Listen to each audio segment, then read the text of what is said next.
மகர ராசி அன்பர்களுக்கு. ஸோ மகரத்துக்கு 7.5 சனி முடியுது. ஒரு பெரிய ரிலீஃப்.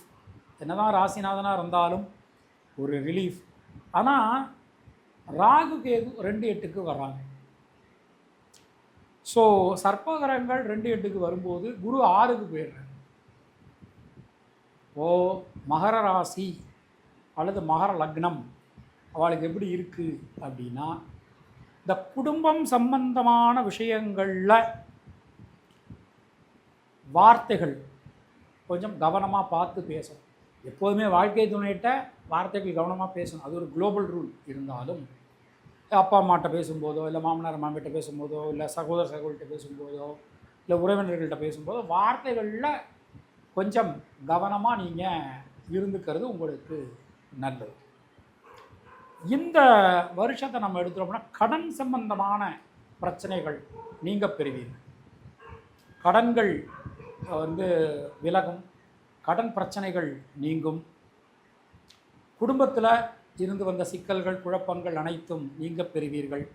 தொழில் உத்தியோகத்தில் நல்ல மாற்றங்களை நாம் எதிர்பார்க்கலாம். ஏன்னா தொழில் ஸ்தானத்தை நமக்கு குரு பகவான் பார்த்துடுறார். சிலருடைய பிரமாணப்படி கேதுவும் தொழில் ஸ்தானத்தை பார்க்குறேன்.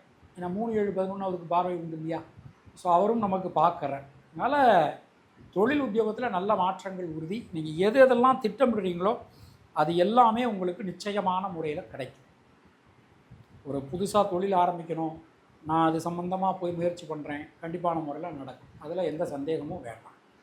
இந்த வருஷத்தை நம்ம எடுத்துக்கிட்டோம் அப்படின்னா பெண்களுக்கு உடல் ஆரோக்கியம் ரொம்ப ரொம்ப நல்லாயிருக்கும். கடன் சம்பந்தமான பிரச்சனைகள் விலகும். மாணக்கர்களை பொறுத்த மட்டில் கல்வி சம்பந்தமான விஷயங்கள்ல அடுத்த கட்டத்துக்கு நீங்கள் போக முடியும். நிறைய அச்சீவ்மெண்ட்ஸ் பண்ண போகிறீங்க. கல்வியில் ஒரு பெரிய அச்சீவ்மெண்ட்ஸ் பண்ண போகிறீங்க.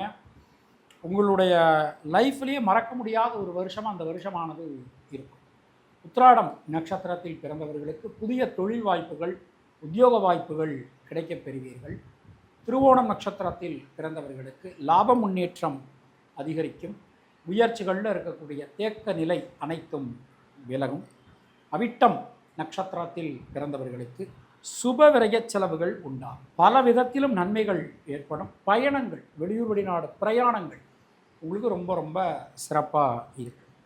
தினசரி மகா கணபதி வழிபாடு செய்து வருவது உங்களுக்கு சிறந்த பரிகாரம். உங்களுடைய அதிர்ஷ்டமான எண்கள் 2, 5, 6, 9. அதிர்ஷ்டமான நிறம் நீலம்.